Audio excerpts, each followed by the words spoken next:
अस्सलाम वालेकुम वरहमतुल्लाह। मेरी आवाज आ रही है? वालेकुम सलाम जी, बिल्कुल आ रही है सर, हुक्म। अच्छा अच्छा जी, मेरे सवाल तो बहुत ज्यादा, लेकिन एक एक करके चलते हैं। जी। मैं ये सवाल करना चाहता हूँ कि आज इल्हाद भी ये मानता है कि ये दुनिया एक बिग हम्म, बैंग के जरिए एक वजूद में आई, और वो ये हम्म, कहते हैं कि हमको नहीं पता कि ये बिग बैंग किसने किया था। इसका जवाब हमारे हम्म, पास नहीं है।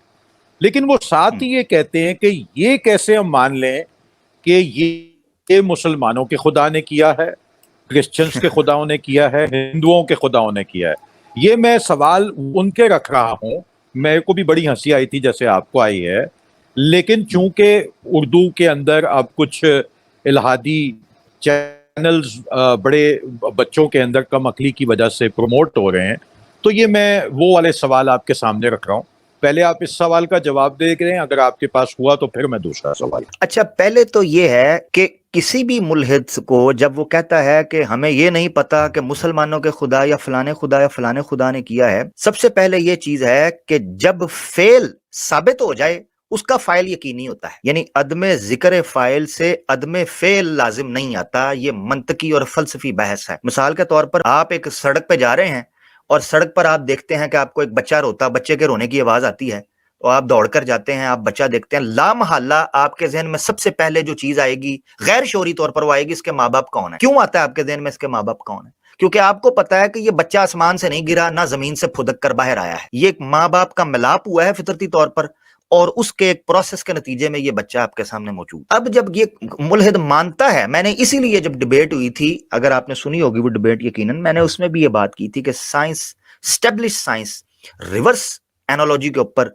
ये मफरूजा खड़ा करती है कि 13.8 बिलियन ईयर्स अगो एक इनिशियल सिंगुलैरिटी से बम्ब होता है, बिग बैंग जिसे कहते हैं, विदाउट नॉइज। वो जब धमाका होता है तो उसके नतीजे के अंदर जनाब ये दुनिया और ये एनर्जीज और ये सारी चीजें फैल जाती हैं। कहते हैं ये हुआ है, मगर हमें ये नहीं पता कि ये किसके खुदा। आपने खुदा कोई भी मानना है, आप शौक से माने। हम तो कहते हैं वलाहुल अस्माउल हुस्ना, अल्लाह की जात के लिए तो खूबसूरत नाम है।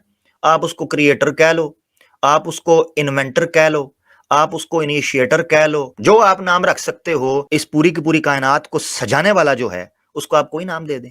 ये 99 नामों के अंदर तो बंद वो करे ना जिन्होंने 99 नामों की माला जपनी है।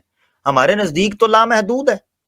हमारे नजदीक तो सूरह कहफ के अंदर उसने अपने नामों के बारे में, अपनी सिफात के बारे में कह दिया है कि जमीनों आसमान खुश्क हो जाएंगे मगर अल्लाह की जात की हमद और सना बयान नहीं हो सकती। उसने किस्सा एक ही जुमले में खत्म कर दिया था कि अल्हम्दु लिल्लाहि रब्बिल आलमीन, तमाम जहानों का जो रब है तमाम तारीफें उसके लिए हैं। किस्सा मुख्तसर, कहानी खत्म हो गई थी। अब ये जो कहते हैं जी खुदा को, तो हम इनसे सवाल करेंगे कि मुसलमान हों या हिंदू हों या ईसाई हों या यहूदी हों, वो सब कम से कम इस चीज पर तो मुत्तफिक है ना कि इस कायनात का जो शुरू करने वाला था वही सबका रब है। आप किसी आम ईसाई को बिठाकर पूछ लें कि जनाब आप जिस बाप को, आसमानी बाप को मानते हैं, क्या वो मुसलमानों का बाप नहीं है? क्या वो हिंदुओं का नहीं है? कोई जाहिल से जाहिल जिसने चर्च का मुंह तक नहीं देखा या बाइबल जिसको देखकर पढ़नी नहीं आती, वो भी कह देगा नहीं नहीं भाई मेरा, मैंने को कॉपीराइट है मेरा। इसी तरीके से आप कह दें हिंदुओं से, वो ये कहेंगे। ये असल में उठाते हैं उन शिद्दत परस्त या शिद्दत पसंद जो जाहिल लोग हैं, मजहबी, जो बेचारे मुतनफर हैं, उनकी बातों को कहते हैं जी इन्होंने कॉपीराइट को मल मारी हुई है। तो ये गलत फहमी है जिसका ये फायदा उठाते हैं, यह जहालत है।